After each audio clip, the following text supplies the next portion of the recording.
নমস্কার। আজ শুক্রবার, সপ্তাহের লাস্ট স্কুল ছেলেমেয়ের। তো ভোর 5টায় উঠে আগে মানে বাসি কাজকর্ম সেরে উঠোন বাড়ি ঝাঁটপাট দিয়ে মুছে টুছে তারপর স্নান করে ঠাকুর ঘরে চলে গেলাম। 6:30টার মধ্যে ঠাকুরের পুজো দিয়ে নিলাম। রান্নাঘরে চলে এসে শীতের সব রকম সবজি দিয়ে একটু খিচুড়ি বানালাম। আর ছেলে মেয়ে খিচুড়ি খেতে খুব ভালোবাসে। তারপরে একটু উষ্ণ গরম জল আর প্রসাদটা প্রথমে আমরা খেয়ে নিলাম। ছেলে মেয়ে রেস্ট করছে, ততক্ষণে আমার রান্নাটাও হয়ে গেছে। খিচুড়িটা বেড়ে দিলাম। খিচুড়ি আর ডিম সিদ্ধ ওরা খেতে থাকলো।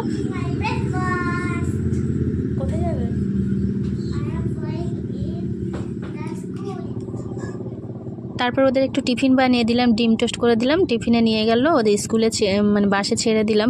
বাসে উঠে চলে গেলে আমি আবার চলে আসলাম বাড়িতে। এসে দেখলাম হটপটে রাত্রে অনেকটা রুটি রয়েছে, তো আমি একটু ফুলকপি আর আলু ভেজে নিলাম। নিয়ে আর শাশুড়ি আর আমি খাবো। আর একটু খিচুড়ি ছিল, ওকেও দিয়েছি আর আমিও একটু নিয়েছি। তারপরে বাসন কোসন সব মেজে ঘষে আমি ছাদে চলে আসলাম। এসে একটু খেতে বসে